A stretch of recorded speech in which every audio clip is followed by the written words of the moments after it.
ver la segunda parte del valor de la culpa y como subtítulo le puse la conciencia de pecado. Yo creo que no es normal traicionar a un buen amigo por dinero. Bueno, yo creo que a nadie, ¿verdad? Pero a un buen amigo menos.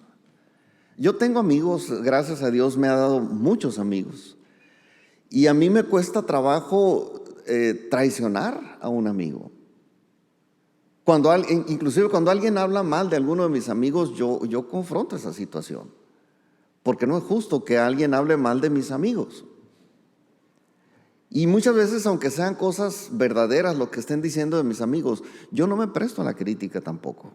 No solamente evito que alguien hable mal, sino yo mismo no hablo mal, y al mismo tiempo yo jamás cometería el error de traicionarlo, ¿no? Pero Judas lo hizo. Y no es normal hacerlo, pero él lo hizo.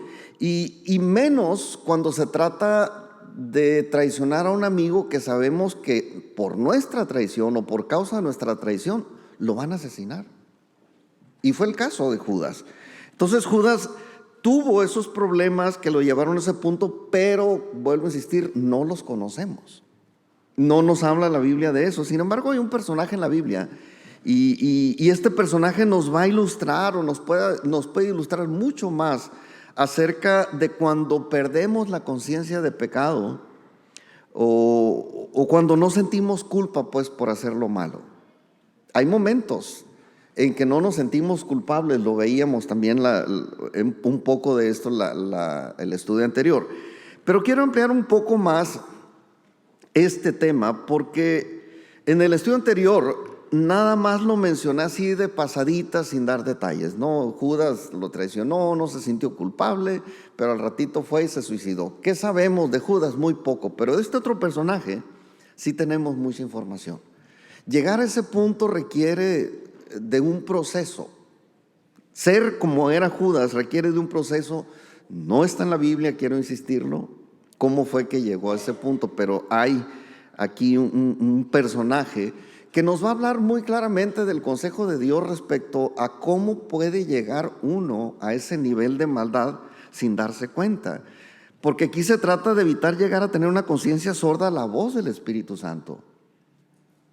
El Espíritu Santo es el que nos convence de pecado. Jesús lo hablaba esto con sus discípulos. No traigo aquí el versículo, pero Jesús cuando les decía a sus discípulos que Él se iba a ir, y los discípulos se entristecieron, pues, y les dice Jesús, no estén tristes, les conviene que yo me vaya, porque si yo me voy, dice, voy a enviar al Espíritu Santo. Y el Espíritu Santo, dice, va a venir y va a habitar entre la gente, entre los hombres de la tierra, y Él dice, los va a convencer de pecado. O sea, nosotros no podríamos entender que somos pecadores si no es que el Espíritu Santo nos lo hace entender. Y esa es la parte que muchas veces nosotros pasamos por alto, que la culpa viene a veces, esa sensación de sentirnos mal por causa de la culpa, porque el Espíritu Santo nos está forzando a entender que somos culpables de algo para que nos arrepintamos.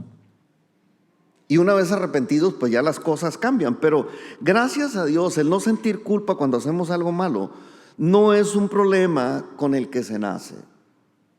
O sea, no es alguien así insensible al pecado o inconsciente del pecado nada más porque sí. O sea, hay un proceso para que uno llegue a ese nivel de maldad.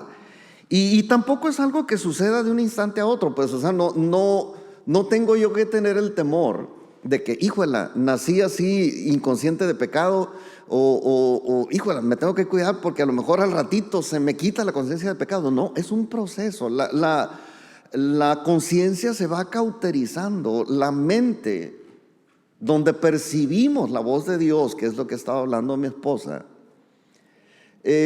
como que se le va haciendo un callo de tanto que nos habla y nos habla y nos habla y no entendemos y no queremos hacer caso. Llega un momento en que Dios nos sigue diciendo y no sentimos, no escuchamos, no entendemos lo que Dios nos quiere decir. Como cuando a un niño usted le dice, mi hijo no hagas eso, y le vuelve a decir, mi hijo no hagas eso, y mi hijo no hagas eso. ¿Cuántas veces le tiene que decir a un niño que no haga las cosas? una cosa mala. Muchas veces. Y llega un momento en el que usted se harta, que ya no es corrección, alguien dijo, es un atentado contra la vida del muchacho. Cuando uno está enojado, ya no va y le dice, mi hijo, deja eso. Uno ya va con la vara alta, ¿no? Para dar el golpe. El niño no sabe cuántas veces le tiene usted que decir, deja de hacer eso para dejar de hacerlo. El Espíritu Santo a veces nos habla y nos habla y nos habla y nos habla. Y no hay una respuesta favorable de nosotros a esa corrección de Dios. Bueno, Dios tiene que intervenir también con un azote para hacernos entender que estamos mal. Ahora, esto es un proceso gradual y además hay muchos factores que intervienen en el proceso. Y esto lo vamos a revisar en un personaje bíblico que se llama Absalón. ¿Han oído hablar ustedes de Absalón? Bueno, Absalón ahorita lo vamos a conocer un poquito más, pero este hombre fue el tercer hijo de David. David tuvo varios hijos, muchos, pero este muchacho en especial tenía problemas muy serios para entender cómo debe de vivir un hijo del rey o cómo debe vivir un hijo de Dios, en el peor de los casos, ¿no? Su madre obviamente era una dama muy fina, de la realeza, era princesa. Su mamá se llamaba Maaca y era hija del rey de Gesur. Era una ciudad. Sus papás eran reyes. Los papás de la mamá de Absalón eran reyes. O sea, la mamá era una princesita muy fina, la mamá de Absalón. Y por el lado del papá, pues también el papá era rey, era hijo del rey David. Y pues en esas circunstancias parece ser que pues ya la tenía hecha el muchacho. Por donde la vieran todo era perfecto, pero este hombre, aparte de que tenía ese antecedente de la realeza por los dos lados, por el lado del papá y la mamá, era un muchacho muy, muy, muy hermoso. Lo pinta la Biblia así. A veces le cuesta a un hombre trabajo decir que otro hombre es hermoso, pero Samuel así lo escribe. Dice, era un hombre muy, muy hermoso. Y pues parece ser que esa hermosura física era su fortaleza. Puede ser una fortaleza la hermosura física. Lo fue en la reina Esther. Bueno, en Esther, antes de que fuera reina. Llegó a la realeza nada más por su belleza. Obviamente su inteligencia, su obediencia a Dios también añadido a eso. Pero este hombre era un hombre muy guapo, tenía una figura muy hermosa, según lo relata Samuel, y ahorita lo vamos a leer. Pero también indirectamente esta hermosura contribuyó al desastre de su vida y finalmente a su muerte. Ahorita lo vamos a leer. Leo nada más aquí en el segundo libro de Samuel 14, versículos 25 y 26, las características de él como persona. Dice, y no había en todo Israel ninguno tan alabado por su hermosura como Absalón. Desde la planta de su pie hasta su coronilla no había en él defecto.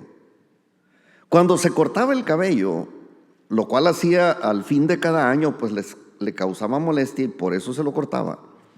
Pesaba el cabello de su cabeza 200 ciclos de peso real. Esto en kilos, para que se den más o menos una idea, son como 2 kilos 280 gramos de cabellera que se producía en su cabeza por año. Si usted maneja el sistema gringo, más o menos como unas 5 libras de cabello se cortaba al año. O sea, tenía una greña envidiable, ¿no?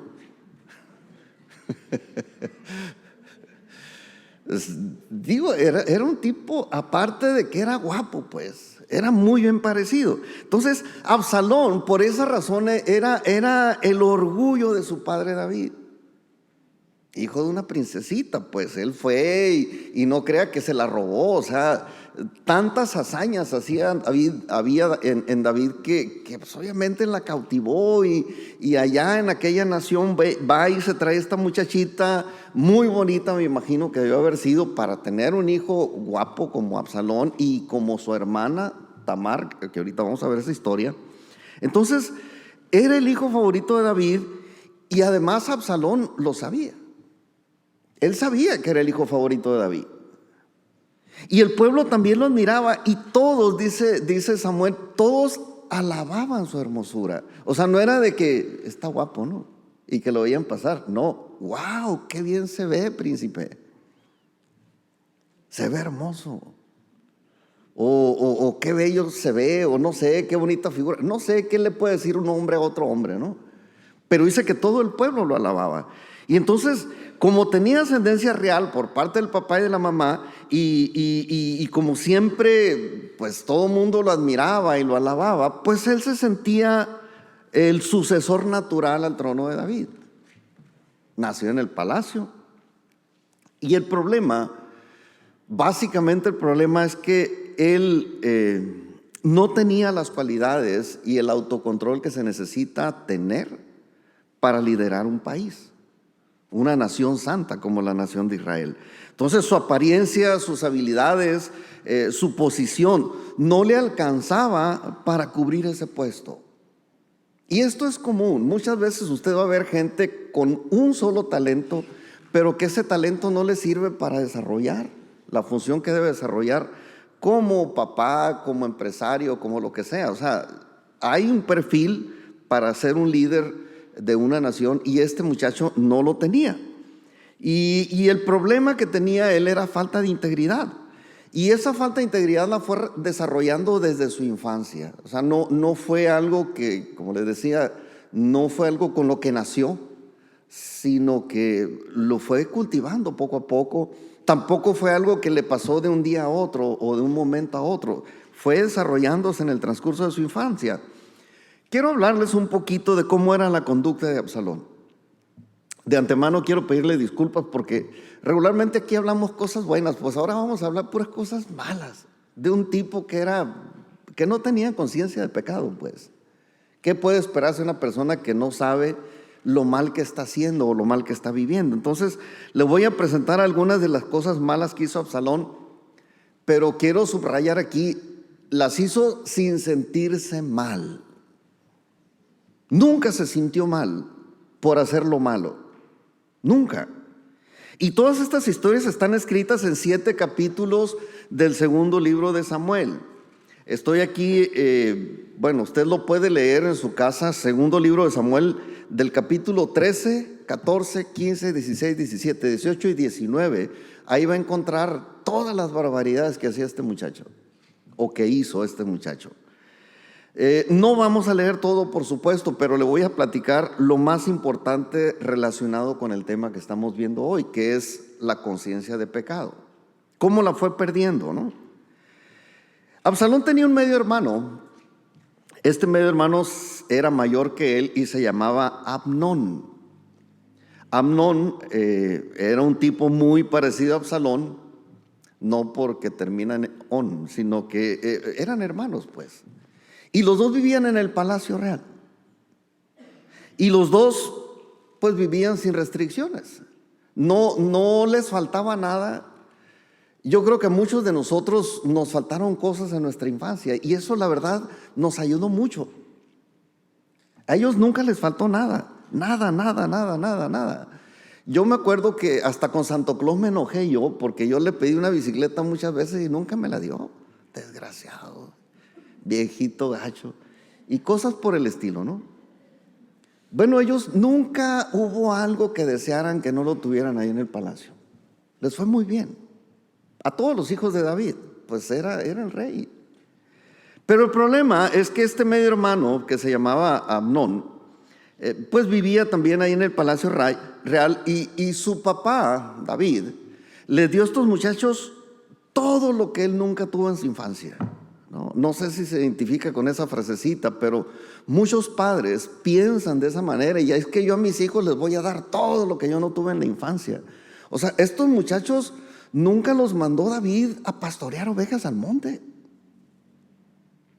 Nunca les mandó recoger la basura, pues tenía siervos en la casa. Nunca los mandó a lavar los trastes, a recoger la basura. O sea, ni siquiera a sembrar su tierra, algo, pues. O sea, eran fifís.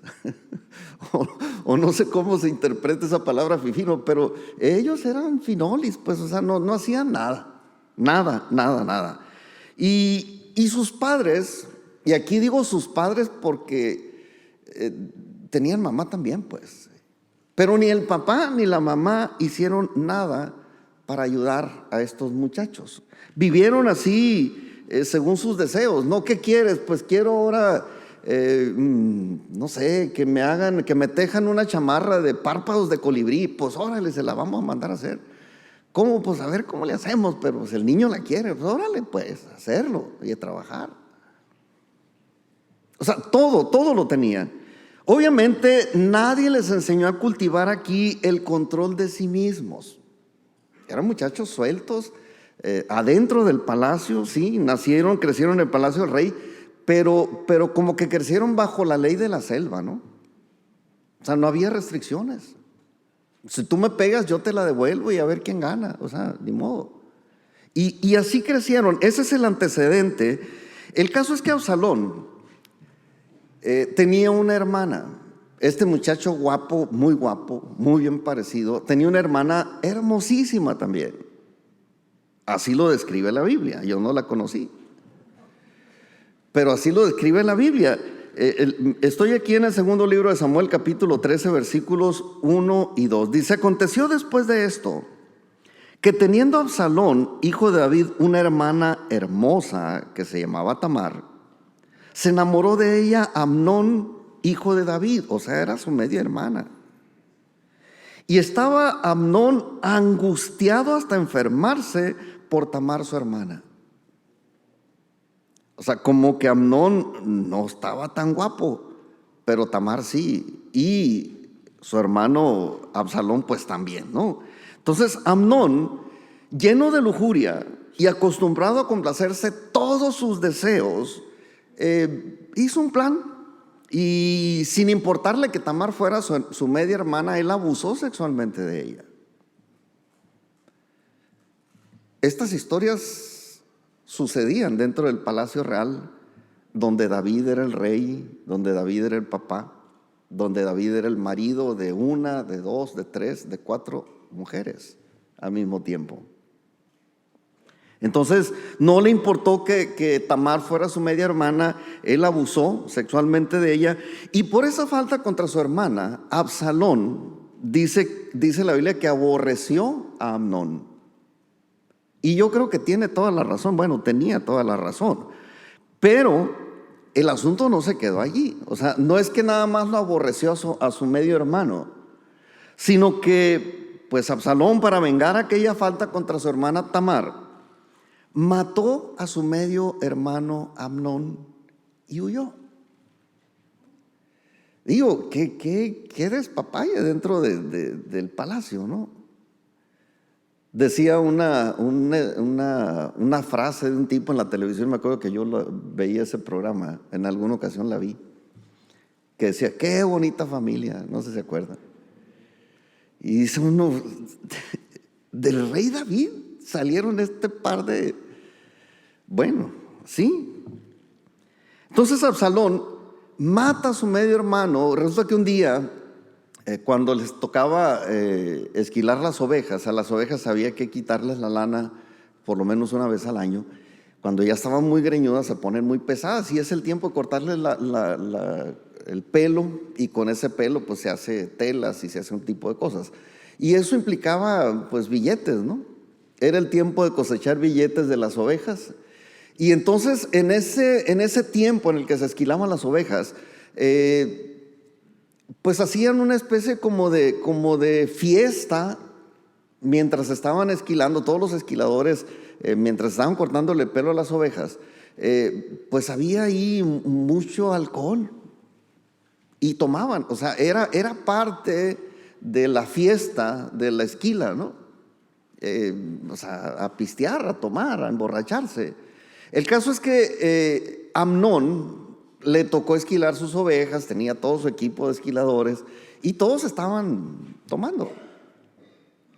Y su hermano Absalón fue. Aprovechó cuando ya Amnón estaba pasado de copas, ni siquiera la vio llegar y lo mató. Cuídese con los que lo invitan a pistear, ¿eh? y que tienen algo contra usted. El caso es que ahí lo mató. Y así como si Absalón hubiera matado una cucaracha, huyó y se fue a refugiar a Jesús, a la ciudad donde sus abuelos maternos eran reyes. Y ahí ellos lo recibieron como si nada. Los papás de su mamá. No hay problema, mijo. ¿Qué mataste? A mi hermano. No hay problema. Ay, acomódate, ahorita te vamos a poner una buena casa y ahí vas a vivir, te vamos a poner siervos y así lo hizo. Entonces, no le reclamaron nada, no le preguntaron nada.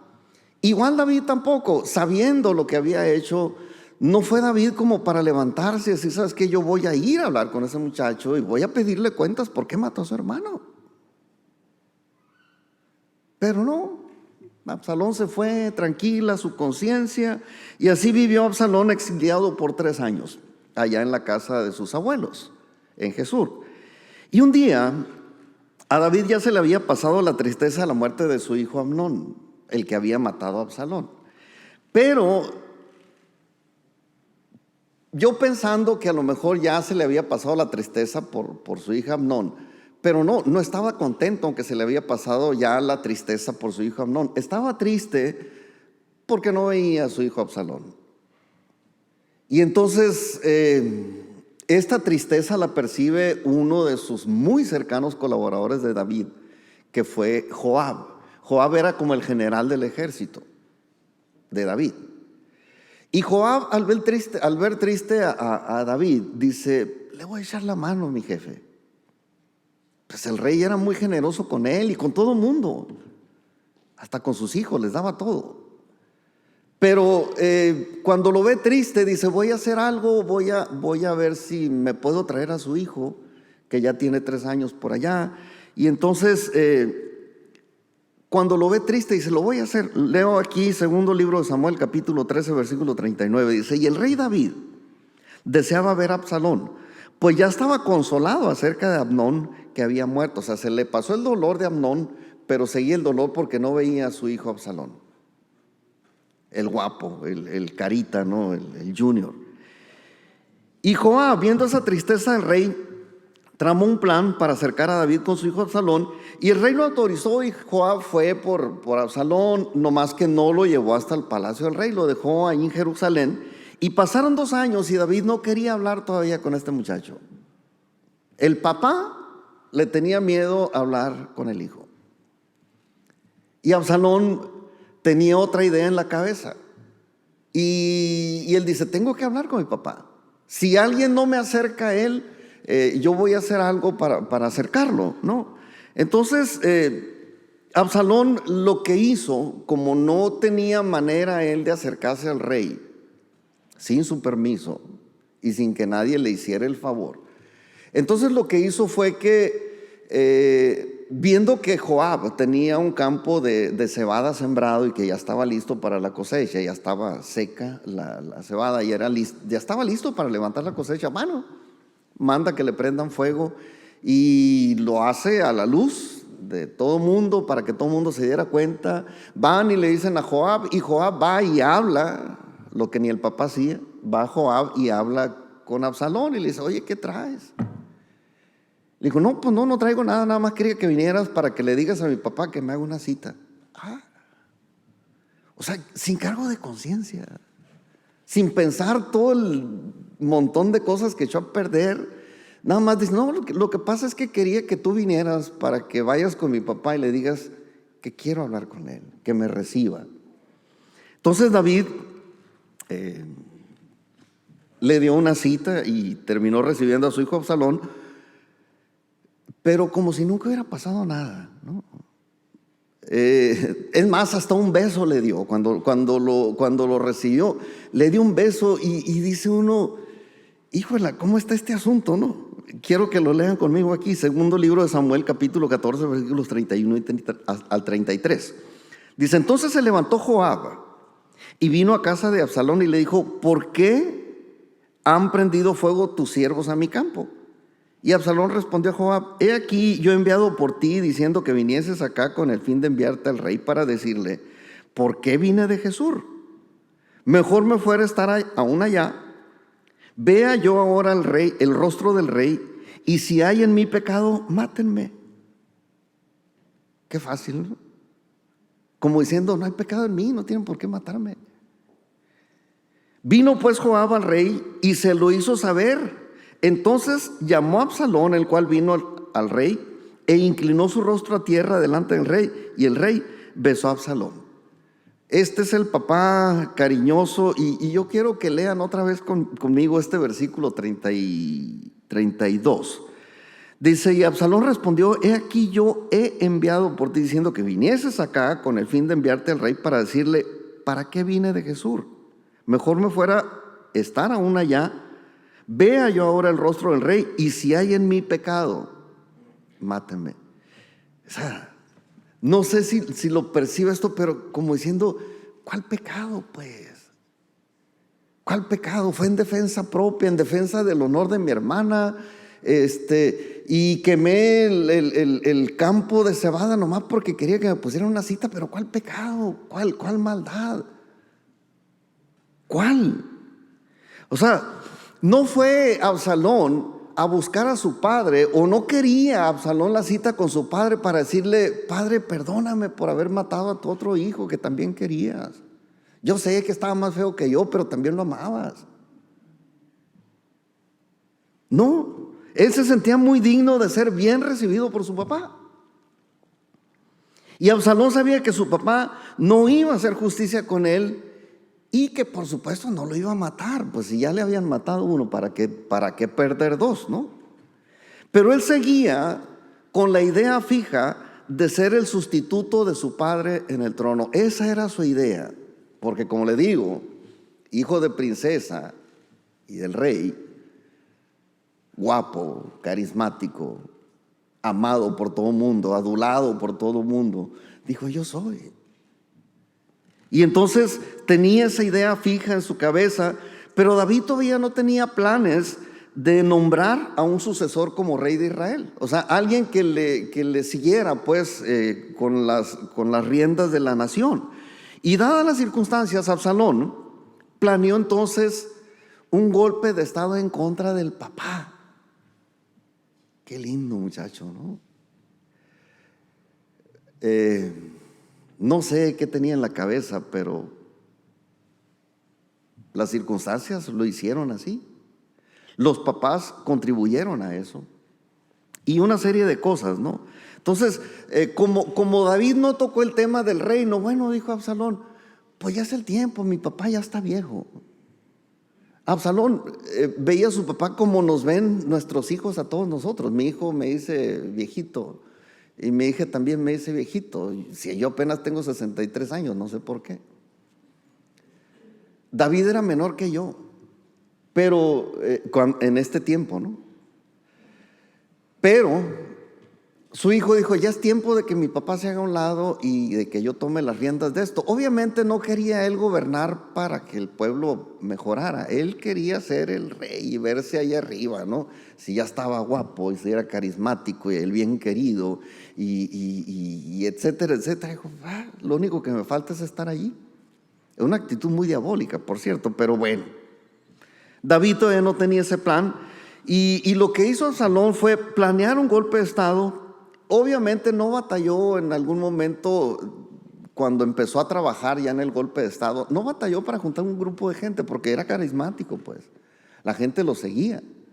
Más las mujeres, lo veían y no sé, me recuerdo un presidente muy guapo por el que votaron muchas mujeres aquí en México.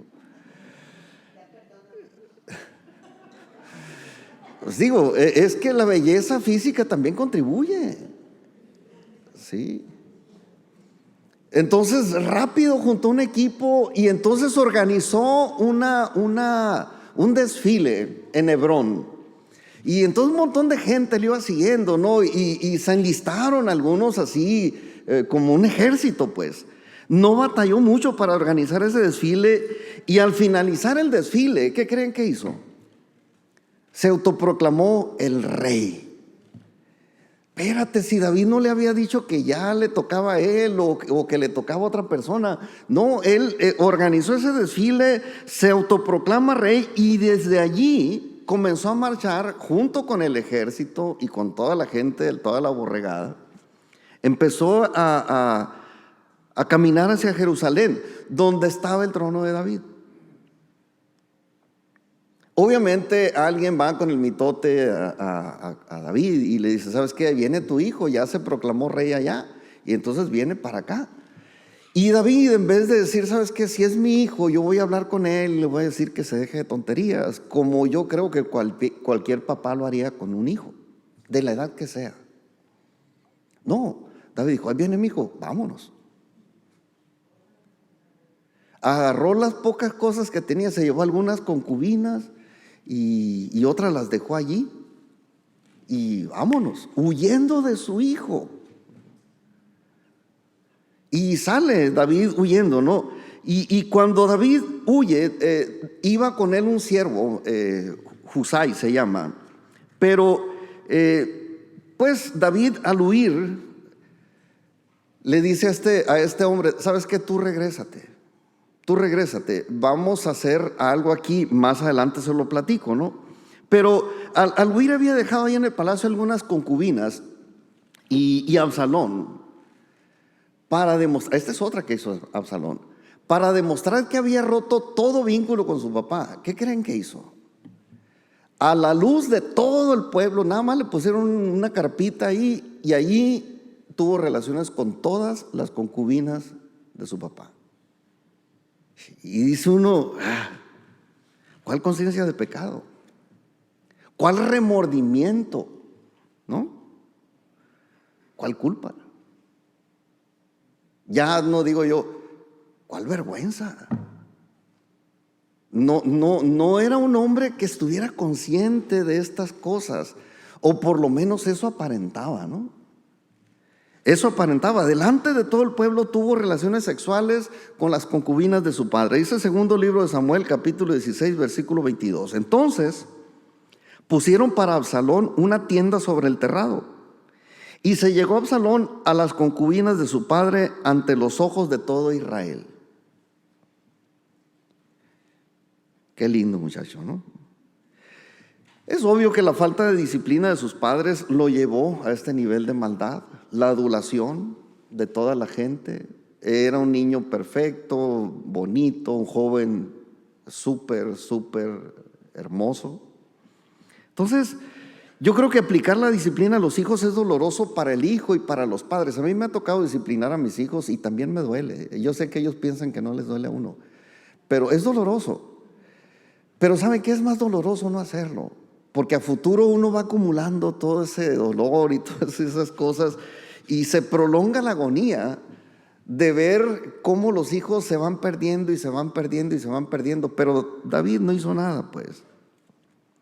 Y esto es muy difícil para nosotros como padres, porque pues los hijos rebeldes, si no se les disciplina, se hacen más rebeldes. Y los padres, si no lo hacen, pues son considerados por Dios como negligentes. Y le vamos a rendir cuentas a Dios de cómo educamos a nuestros hijos, los que somos padres. Ser padre no es nada más decir vamos a tener relaciones y vamos a engendrar un hijo. Hay que criarlo y hay que enseñarle principios y hay que enseñarlo a buscar a Dios y hay que enseñar muchas cosas. Hay que darle bases de ética, de moral, para que ellos tengan un estándar mínimo de comportamiento, de buena conducta, de servicio a los demás y de muchas otras cosas. Entonces, la Biblia nos habla, Proverbios 29:15, esto lo escribió Salomón, medio hermano también de Absalón y de Amnón y de Tamar. Y dice Salomón aquí: la vara y la corrección dan sabiduría, mas el muchacho consentido avergonzará a su madre. Yo imagino que estaba viendo a Absalón. No, esto no se me puede perder, o sea, se los voy a mandar decir. Y no solamente a ellos, sino a todas las generaciones después que puedan leer este proverbio. La vara y la corrección dan sabiduría, mas el muchacho consentido avergonzará a su madre. Entonces el comportamiento de Absalón realmente era como el de un enfermo mental. Así lo catalogan ahorita, o lo catalogarían ahorita los psicólogos de este tiempo. Los psicólogos modernos consideran la conducta como la suya como un problema de salud mental. Le llaman trastorno de la personalidad narcisista. Y ahorita le voy a explicar un poquito de qué se trata esto. No es una clase de psicología, tampoco soy psicólogo, consulté a un psicólogo profesional que es mi hermano, que vive en Hermosillo. Y es bueno, o sea, él es maestro de la universidad, da clases ahí de psicología. Y le consulté estas cosas y él dice que bueno, no que él diga, la información que él tiene es que el trastorno de la personalidad narcisista lleva ese nombre en honor al personaje que describe aquí, que es Narciso. Narciso era uno de los personajes de la mitología griega. Y Narciso era así, igual que Absalón, guapo, hermoso. Y todas las mujeres que lo veían, que lo conocían, se enamoraban de él, pero a todas las bateaba, a todas. No sé si tendría algún problema de género, pero o de identidad de género, pero dice que a todas las rechazaba, a todas. Y había una de las ninfas, una de ellas era Eco del Eco, ¿no? Que traía una bronca ahí, y entonces ella quedó condenada a repetir siempre las últimas dos frases, la última palabra 2 veces que escuchaba. Pero independientemente, ella conoce a este muchacho Narciso, y Narciso también la batea, ¡pum!, la rechaza. Y ella así decepcionada, triste, va y se mete en una cueva. Y ahí se consumió, dice la mitología griega, que ahí se consumió hasta que quedó de ella más que la pura voz, ¿no? Entonces, obviamente había ahí un personaje, ¿no? Una diosa, Némesis. Némesis era como la diosa de la justicia. Y viendo este desdén de Narciso para con Eco, entonces lo que hace Némesis es que lo hace que se enamore de su propia figura. Estaba en un estanque y ahí se refleja Narciso en ese estanque, y se quedó así perdido, ¿no?, de su imagen reflejada ahí en el estanque, y tan perdido que se quedó allí, y no sé, como que él ya no pudo apartarse de su imagen y se terminó echando al estanque y se ahogó, ¿no? Ese es Narciso. No sé qué tan cierto sea, pues es mitología griega, ¿no? Pero bueno, esa es la historia. De ahí sacaron los psicólogos la palabra narcisismo, de alguien que se embeleza con su propia imagen, alguien que vive para autocomplacerse, alguien que no le importa todo lo demás, sino solamente él mismo. Y este era el caso de Absalón. Absalón tenía algo parecido al trastorno de la personalidad narcisista, y dicen los psicólogos que tiene sus raíces en la adulación o la crítica exagerada del niño. ¿Qué quiero decir con esto? Bueno, los adultos podemos en cierto sentido desarrollar esa conducta en los hijos propios y ajenos. Cuando los adulamos más allá de lo que son sus logros y sus, pues, ¿qué diría yo?, sus experiencias. O sea, si un niño hace algo, está bien, reconózcaselo, pero no más allá de ese reconocimiento. Si el niño ganó $1, nunca le dije: mi hijo, tú ganaste 1,000 pesos, ni 1,000,000. No, ganaste 1, mi hijo. O sea, ubícate. Igual con la crítica exagerada. Hay niños que son buenos niños, y siempre hay padres que siempre estamos exigiendo de más, Conociendo las capacidades de nuestros hijos, uno piensa que los hijos pueden dar más y los forza y los critica y los castiga y los lastima. Bueno, esa crítica, ese castigo produce este tipo de complejos, según los psicólogos, ¿no? Entonces los regañamos, los castigamos sin razón, les creamos complejos, pero igual cuando los adulamos por logros que no existen. Y vamos haciendo niños acomplejados.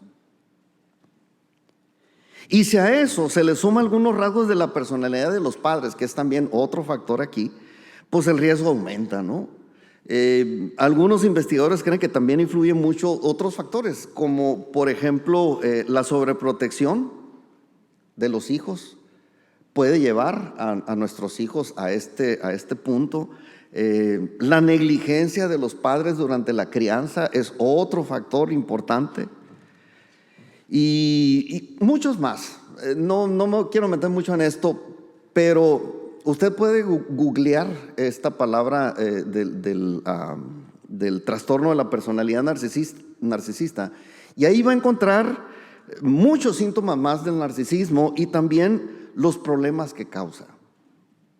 Causa muchos problemas, no los voy a hablar ahorita, pero todo esto le sucedió a Absalón, pues.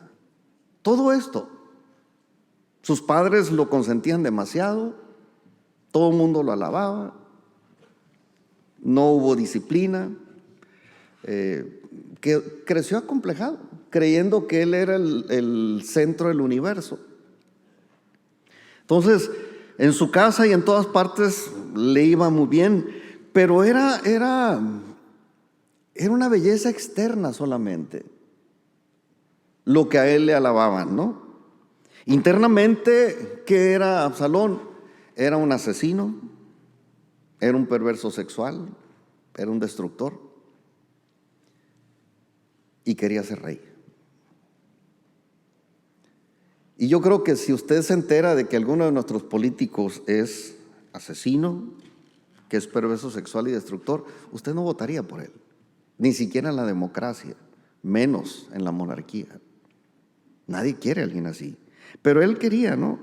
Entonces, sus padres desatendieron, por supuesto, su disciplina y además el papá, David, le heredó mucho de la personalidad al muchacho, ¿no? Una personalidad carismática. David era carismático, David siempre tuvo seguidores. Desde que él sacó la casta, la gente lo empezó a seguir.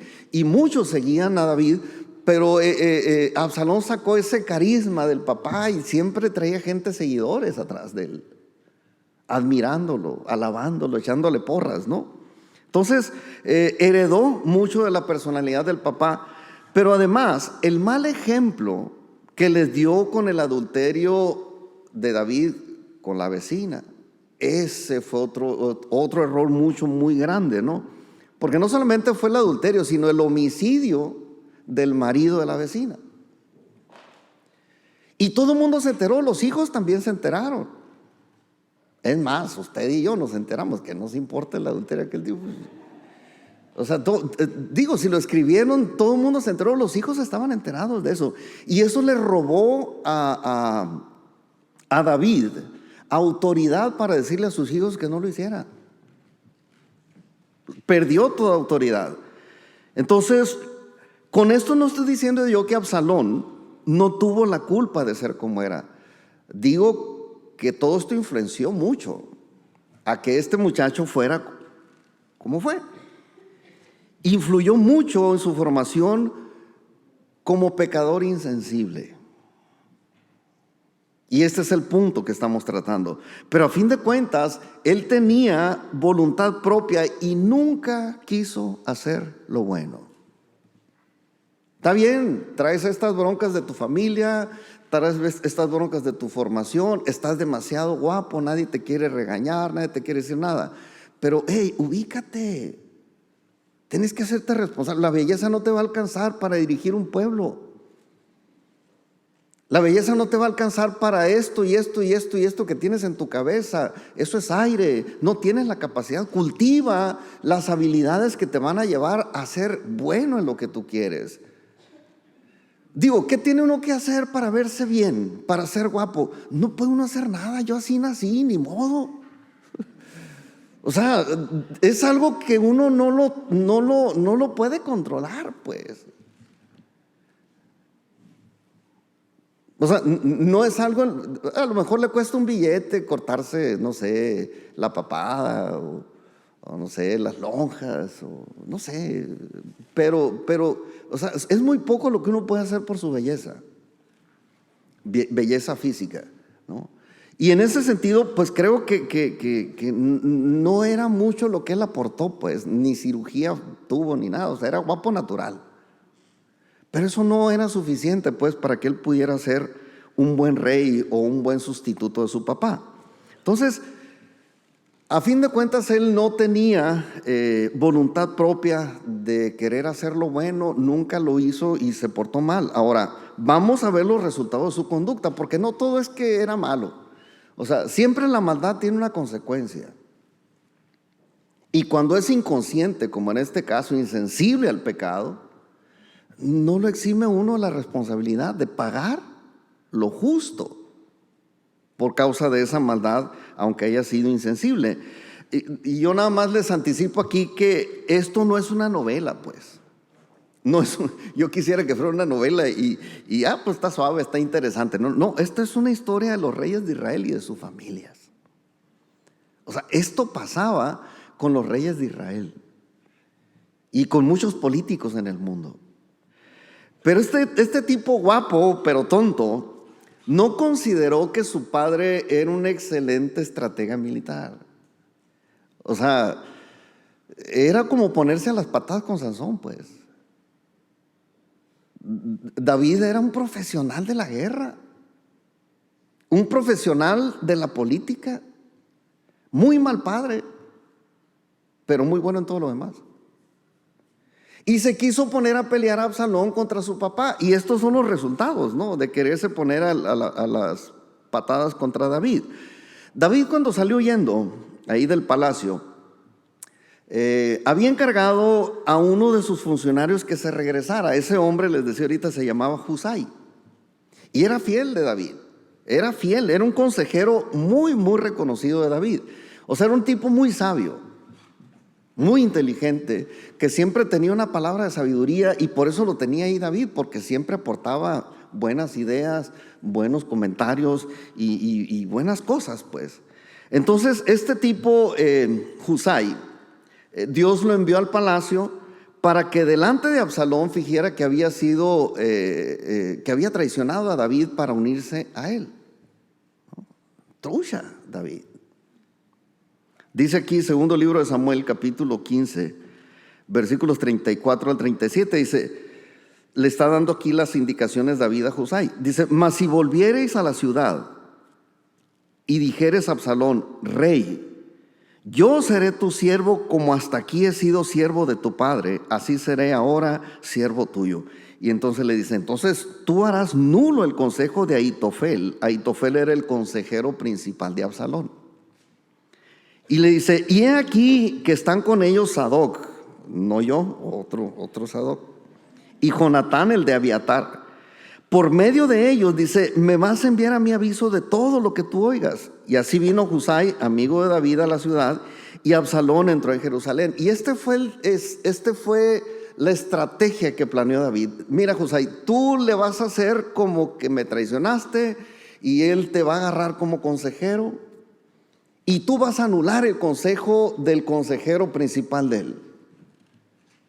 Y además, ahí está Sadoc y está el otro amigo, Jonatán, el de Abiatar. Y a través de ellos me vas a traer la información de lo que está sucediendo ahí adentro con este muchacho, con mi hijo Absalón. Y efectivamente, Absalón le preguntó por qué se había quedado ahí, y Husai le contestó, pues aquí me quedé porque yo voy a estar contigo como estuve con tu papá. O sea, tu papá progresó, le fue muy bien gracias a los consejos que yo le daba. Y Absalón, sin pensarlo mucho, lo tomó como consejero.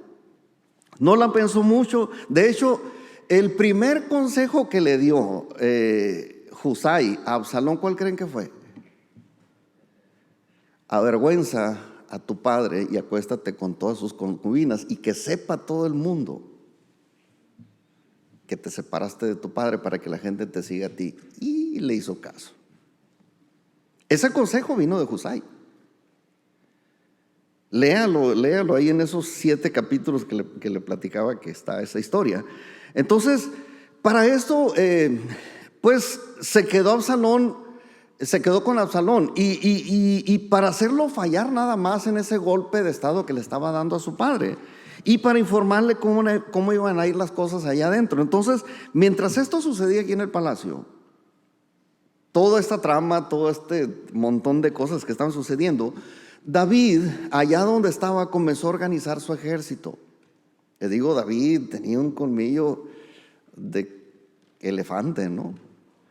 Muy, muy, muy diestro en esto de la guerra, en esto de las trampas y esas cosas. Entonces, David organiza su ejército y finalmente ocurrió lo que era inevitable, ¿no? Hubo un enfrentamiento del ejército de Absalón contra el ejército de David. Y está por demás decir que un hijo no debería de pelear contra su padre, y menos, pues si lo que quiere es pelear para matarlo y ocupar su puesto. Pero ese tipo ni de eso estaba consciente, Absalón, de la maldad que había en él, como para atentar con su padre para quedarse con el reino. O sea, es como si mi hijo de repente me busque a mí para matarme, para quedarse como pastor aquí. Pues, no sé qué le va a sacar, ¿verdad? Pero bueno. Y no sé qué tantos seguidores pudiera tener, pero bueno, eso es estar enfermo en la cabeza. Por eso le decía, esto es una patología. Es algo, una enfermedad mental o un problema mental. Entonces, el caso es que en este enfrentamiento, por cierto, ocurrió en un bosque, en el bosque de Efraín. Y ahí en ese bosque pues había muchos árboles. Obviamente los guerreros de Absalón no tenían la experiencia de los guerreros de David. David tenía muchos hombres de guerra muy buenos en la guerra. Algún día les voy a hablar de las capacidades de sus guerreros, pero eran buenísimos. Uno solo se podían matar los miles. Uno solo, ¿no? Y estos pues apenas estaban como en pañales, ¿no? Siguiendo a Absalón nomás porque estaba guapo, ¿no? No sé si a lo mejor también estos guerreros algo tenían raro, ¿no? Pero Absalón, en el primer enfrentamiento ahí en el bosque, él empezó a ver esa desventaja y cómo iba perdiendo su ejército. Nada más se dio cuenta que ya habían matado cerca de 20,000 personas. Y entonces Absalón dijo, ¿sabes qué? Esto no está pintando bien. Y al ver a Absalón que los estaban matando a muchos de sus guerreros, los abandonó. Digo, no solamente contra su padre, contra las concubinas de su padre, contra Joab, contra su hermano, o sea, también contra sus guerreros. Los abandonó. Y cuando él iba huyendo, pues obviamente iba desesperado, ni siquiera volteó para ver quiénes iban a morir, la cara de desesperación que tenían. No, él iba huyendo, ¿no? Pensando que se iba a librar del castigo justo de su maldad. Y el problema es que así piensan los que han perdido la conciencia de pecado. Ellos creen que no hay ningún problema. Yo tengo la habilidad suficiente para salir de esta bronca. Así lo piensan. Creen que su capacidad les alcanza para librarlos del juicio de Dios y de los hombres. Y es realmente un problema. El caso es que cuando Absalón iba huyendo, montado en un mulo, no sé si ustedes han visto cómo trotan los mulos. No es como el trote de los caballos o la carrera de los caballos que va a un ritmo bien suave, ¿no? Así hasta parece que traen muy buenos amortiguadores los caballos. Los mulos no, pum, pum, es una brincadera. Pum, pum. Si nunca se ha subido uno, vea alguna vez cómo trotan los mulos. Los mulos no son para correr. No son para jugar carreras, bueno, a menos que jueguen carreras contra otros mulos, pero no son muy cómodos. Igual los burritos tienen un trotito así que uno tiene que agarrarle ritmo para no salir lastimado. Pero iba yendo en este mulo y el mulo en su brincadera pasa por debajo de un árbol muy frondoso Y aquella cabellera tan hermosa, tan frondosa, que se le va enredando en una de las ramas de la encina y que se queda colgado. Es algo que a nosotros nunca nos va a pasar, amigos. Gracias a Dios, ¿verdad?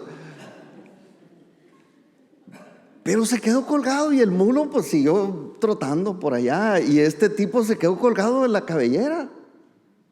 Y que van y le dicen a Joab: Joab, mira, allá está. El rey había dado indicaciones de que no lo mataran. Pues es mi hijo, ¿cómo me lo van a matar? Pero Joab dijo: no, es que si no lo matas, este asunto no se va a acabar. Y entonces Joab se entera de que estaba colgado en las greñas este tipo y agarra 3 dardos y va y pum, se los encaja en el corazón y se acabó la bronca. Y por si fuera poco, todavía unos 10 guerreros más de Joab, del ejército de David, agarraron cosas y lo terminaron de matar ahí a Absalón. De ahí lo bajaron, le cortaron las greñas para no batallar en desenredarlo. Y lo sepultaron y le echaron piedras encima y hasta ahí llegó el corrido, ¿no? Dice aquí, segundo libro de Samuel 18, versículos 9 al 15, dice: y se encontró Absalón con los siervos de David, e iba Absalón sobre un mulo. Y el mulo entró por debajo de las ramas espesas de una gran encina, y se le enredó la cabeza en la encina. Y Absalón quedó suspendido entre el cielo y la tierra, y el mulo en que iba pasó delante. Viéndolo uno, avisó a Joab, y respondió Joab: no malgastaré mi tiempo contigo. Y tomando 3 dardos en su mano, los clavó en el corazón de Absalón, quien estaba aún vivo en medio de la encina. Y 10 jóvenes escuderos de Joab rodearon e hirieron a Absalón y acabaron de matarle.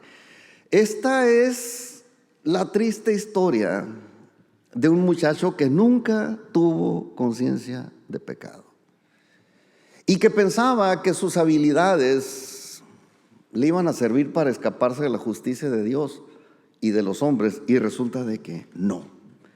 Y esta es la parte que nosotros debemos de considerar antes de ser permisivos con nosotros mismos y con nuestros hijos, porque esto es una realidad. Como le decía, no es una novela, esta puede ser la historia de nosotros también, si nosotros no permitimos que nos corrijan acerca de lo malo, o que nosotros seamos negligentes en corregir a nuestros hijos. Si ya estamos en el problema, híjole, pues lo único que tenemos que hacer es ver cómo resolver. Y hay solamente 2 maneras de tratar este problema a cómo se ven las cosas. Una es psicológicamente y la otra es espiritualmente. Le preguntaba a este psicólogo y me dice: sí hay tratamiento para el narcisismo, para la personalidad narcisista. Y dice: se trata entre el psicólogo y el psiquiatra.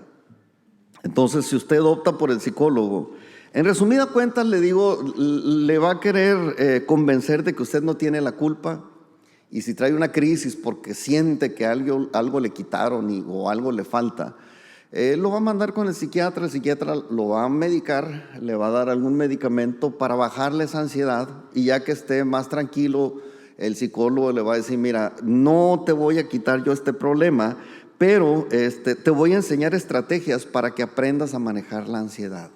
Ese es el tratamiento, ¿no?, psicológico. No te voy a curar, te vas a curar tú solo, pero vas a aprender. Cuando sientas mucha ansiedad, tienes que aprender a hacer esto y esto y esto, y así lo vas a controlar. Y después vas a vivir como si cualquiera, ¿no? No hay ningún problema.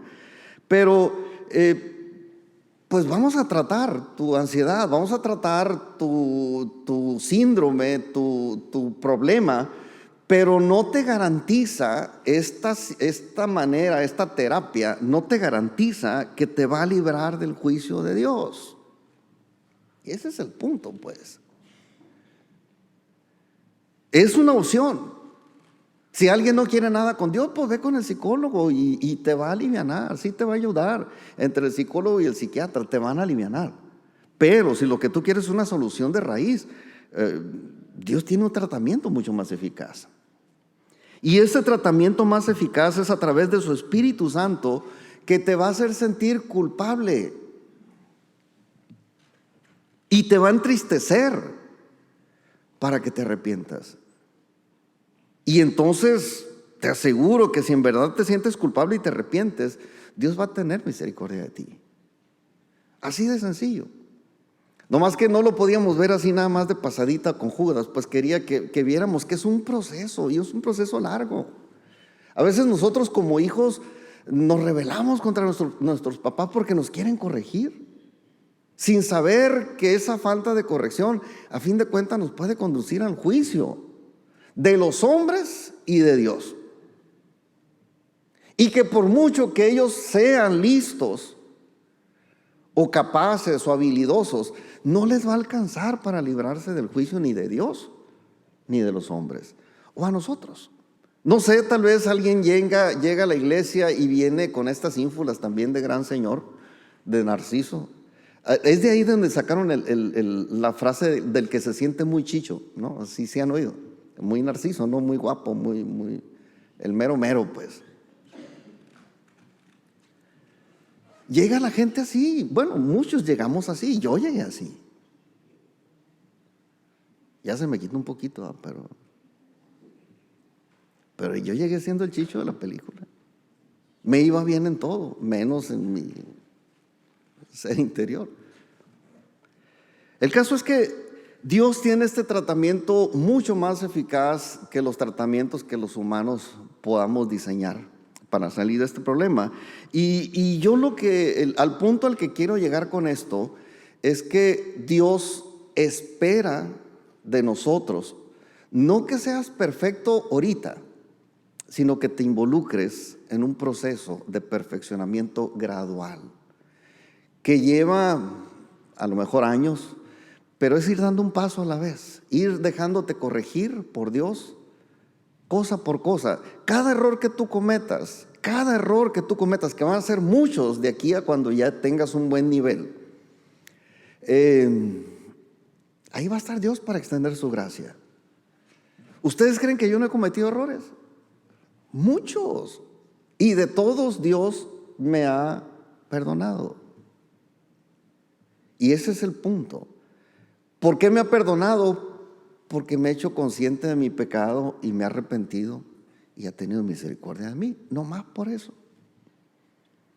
Y es el mismo tratamiento para ti o para cualquier persona que quiera resolver a la manera de Dios.